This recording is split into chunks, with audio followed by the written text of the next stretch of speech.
일단은 공복 영양제 먼저 식후에 드시는 거는 저도 몰랐어. 안녕하세요. 하루두피를 방문하는 모든 분들의 건강한 두피, 건강한 모발을 위해 진심을 다해 영양 코칭을 하고 있는 교육이사 신주영입니다. 벌써 두 번째 시간이네요. 오늘 일단 시작하기에 조금 앞서서 한 번 더 제가 조금 당부드리고 싶은 이야기가 있어서 간단하게 말씀드리고 본론으로 들어가겠습니다. 제가 영양 부분을 되게 많이 강조를 하잖아요. 하루두피 이제 관리를 이제 하시는 고객님들한테도 영양제를 지금 적극적으로 제가 추천을 하고 있는데, 제가 영양제를 이렇게 막 적극적으로 추천하는 이유는 제가 뭐 영양제에 대한 크게 맹신을 하거나 이런 부분 때문이 아니라, 제가 이제 이 업을 시작하면서 저도 이제 영양에 대해 공부를 하고, 그다음에 영양에 대한 관심이 생겨서 이제 영양제를 먹기 시작했는데, 먹고 이렇게 좀 뺄 건 빼고 먹을 건 먹고 이렇게 하는 과정에서 훨씬 더 좋은 두피나 모발의 피드백들이 오더라고요.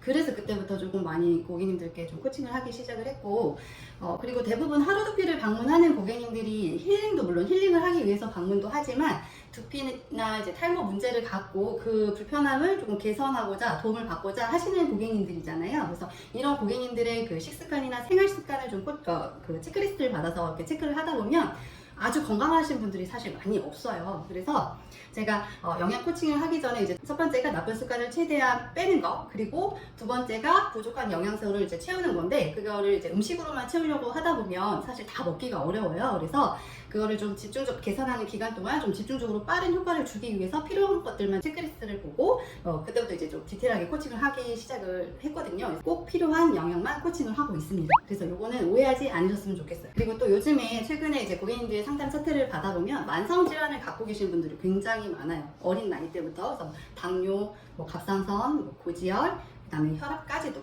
근데 이제 만성질환을 갖고 계신 분들은 아시겠지만, 결핍되는 영양소들이 굉장히 많아요. 그래서 그런 질환이 있으신 분들 같은 경우에는 더군다나 이제 관리하는 동안 그 개선에 대한 효과를 빠르게 보기 어려워서 그런 분들한테는 조금 더 적극적으로 이렇게 권하고 있습니다.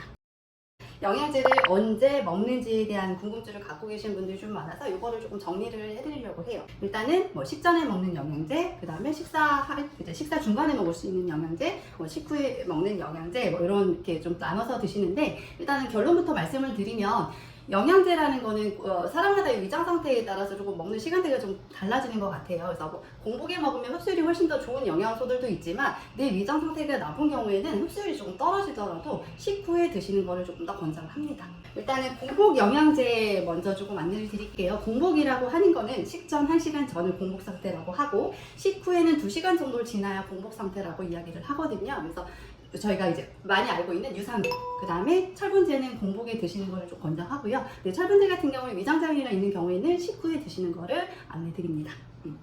식후에 드시는 거는 지용성 비타민, 특히 이제 기름진 음식 이런 거 먹을 때 같이 드시면 담즙이 그때 나오기 때문에, 이제 지방을 분해하는 효소가 그때 나오기 때문에 지용성 비타민은 식후에 드시는 거를 추천합니다. 그래서 지용성 비타민이라고 하면 A, D, E, K 이렇게가 있을 수 있고요. 그다음에 보리지유나 달맞이꽃 종자유 같은 감마르는산, 이제 그다음에 비타민 B, 비타민 B군이랑 그다음에 미네랄 지제도 식후에 드시는 거를 추천하고 있어요. 이제 늦은 시간 잠자기 전에 이제 섭취하면 수면을 좀 방해하는 영양제들이 있어요.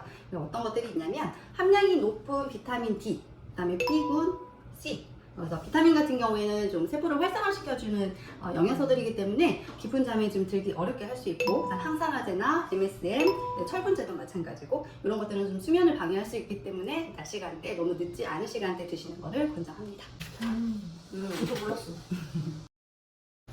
자, 그리고 영양제도 영양제하고 영양제 그 섭취 시간을 좀 둬야 되는 것들이 있어요. 한 2시간 정도 간격이 필요한 영양소들이 있는데, 이제 마그네슘, 칼슘, 아연 같은 미네랄 지제하고 철분이랑은 같이 드시면 안 돼요. 흡수를 방해하기 때문에 그렇거든요. 커피도 마찬가지예요. 우리 그 하루두피 체크리스트에 커피를 하루에 3잔 이상 마신다 이런 부분도 체크하게 되어 있는데, 커피 자체가 미네랄 성분들을 바깥으로 많이 배출시켜요. 그래서 많이 좋은 것들을 먹어줘도 배출이 많이 되기 때문에 커피 드시는 것도, 이게 미네랄제를 드실 때는 한 2시간 정도 간격을 두시고 드시는 거를 추천합니다. 커피는 하루 한 2잔 정도만, 작은 사이즈로, 벤티 사이즈 2잔 말고 작은 거. 그리고 유산균이랑 항생제, 이거는 다 아실 거예요. 항생제가 유산균, 좋은 유익균까지 다 죽이기 때문에 그렇고, 그 다음에 유산균이랑 프로폴리스, 유산균의 그 효율성을 많이 떨어뜨리기 때문에 얘네들도 시간 간격을 두고 드시는 거를 추천합니다.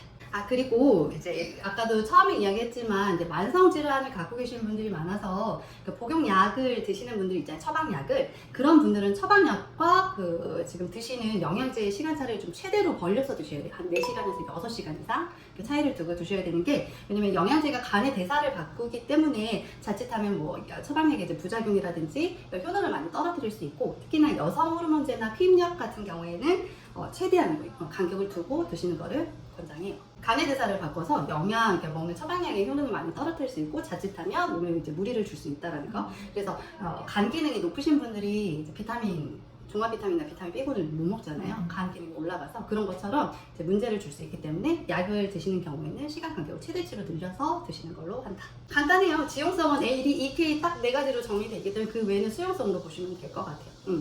그래서 지용성 비타민은 식사를 할 때 기름진 음식, 뭐 고기 같은 거 특히나 드실 때 기름진 음식을 드실 때 드시는 것이 훨씬 더 흡수율을 높일 수 있다. 그래서 공복에 드시지 마시고 식후에 드셔라.